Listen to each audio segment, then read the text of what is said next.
What is going on, everybody? I am the FD Guru, bringing to you guys a Wednesday NBA edition of my DFS podcast.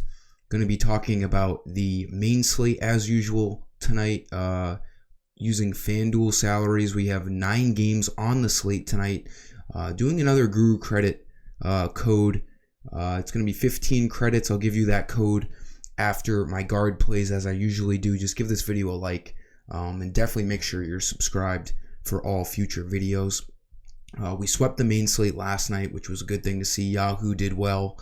The after hours slate didn't do so well. You know, anytime there's a 2-game after hours slate and, you know, one of the games is a big time blowout, it's just going to absolutely make for a mess of a small slate. So I'm going to be playing that after hours slate again here tonight. We have some later games to look at.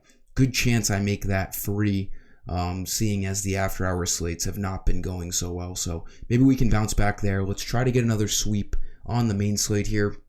I'm also doing PGA content for tomorrow morning's Waste Management Phoenix Open. That field is absolutely stacked. I'm actually very excited to follow that tournament throughout this weekend. It should be really good, and my favorite golfer, Rory, is finally in the field. I think it's the first time this year he's in a PGA event here. He's been over in Europe, I'm pretty sure. So good to see Rory. Good to see, you know, that field being stacked. So look for my content later on tonight for PGA as well.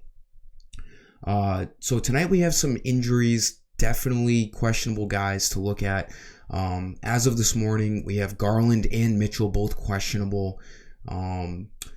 You know, it's tough because you never know with questionable guys. Good thing a lot of these questionable guys are at the 7 o'clock or 7:30 window. The Wizards have half of their starting lineup questionable. They got Monte Morris, Bradley Beal, Kyle Kuzma questionable. The Celtics just released that Robert Williams and Al Horford are both questionable. I don't know who would guard Joel Embiid if, you know, they were to both miss. I don't think that's possible.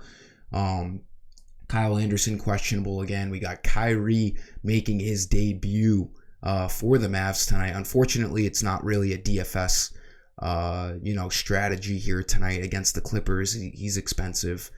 And then we have Steph Curry out tonight, you know, like we saw last game.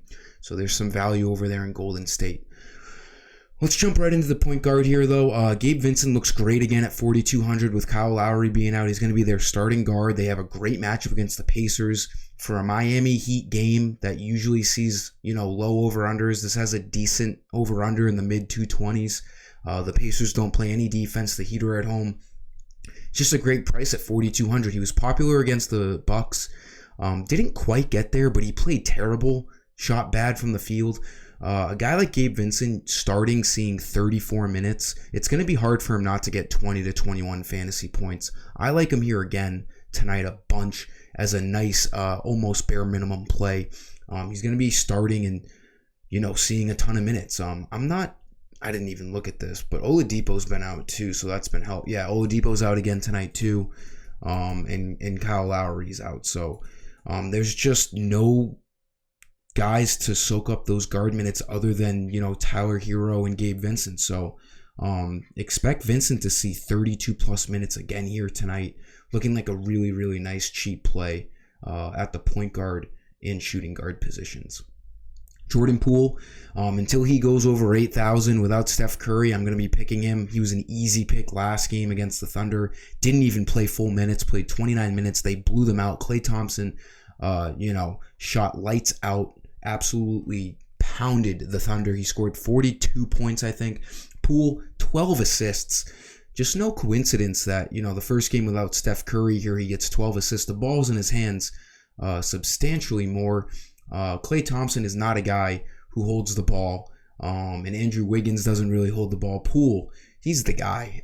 At 7,600, he needs 37 fantasy points to hit value. I expect him to easily hit that mark once again. He got 40 in just 29 minutes last game. We can project him to play 32 to 35 minutes here tonight if the game stays competitive, which it should. They're on the road in Portland. It's got a huge over-under. It's going to be fun to have Jordan Poole, fired up for that late game to boost our lineups into the money, or if we're already into the money, to boost it towards first place. So always nice to have guys in the later slots that you're really comfortable with. I like Jordan Poole a bunch here.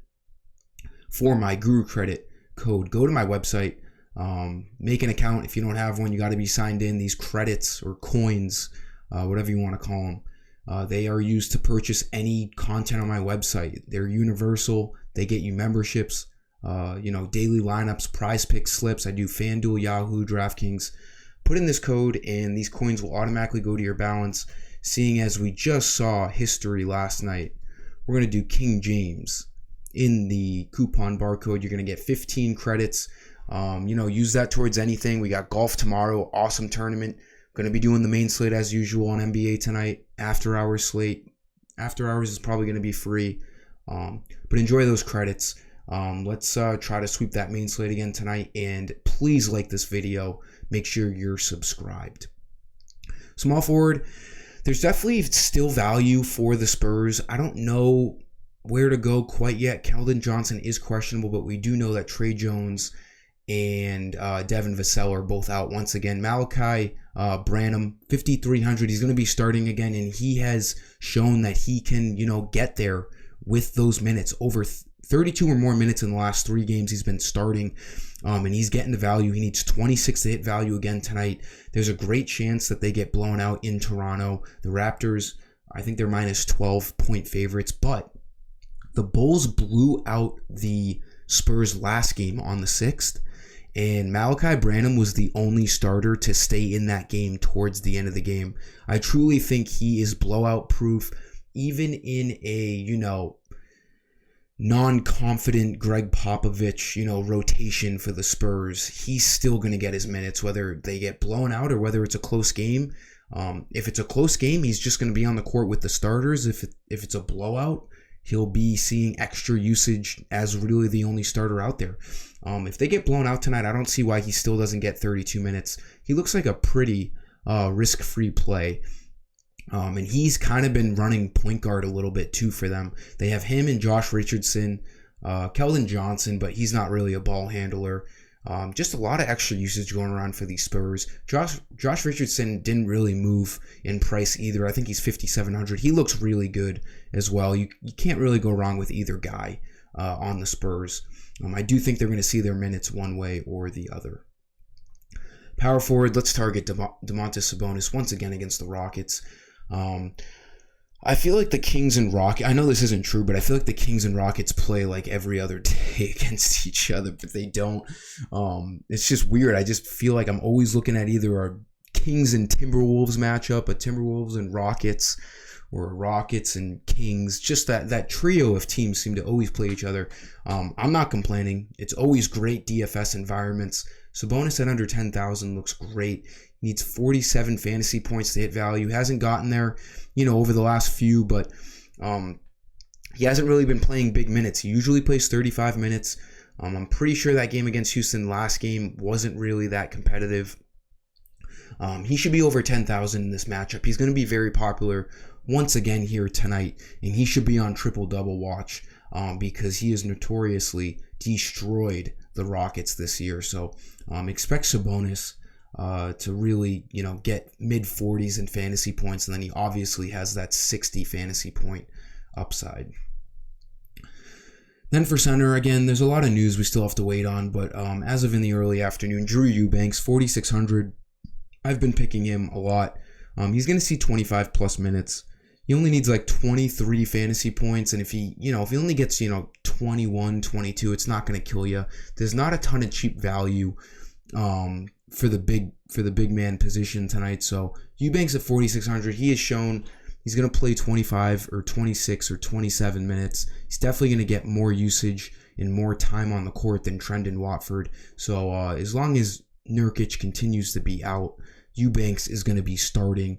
And like I was saying with Jordan Poole, this game environment against the Warriors, great DFS spot here tonight. It should stay close. It's got a huge over-under. So Eubanks, you can put him at power forward as well. Looking like a pretty decent spend down on tonight's slate. That'll do it for this video, guys. Again, like this video, enjoy those credits. I'll continue to try to do as many giveaways as possible. Subscribe. And until next time, I am the FD Guru, and I am signing off. Peace.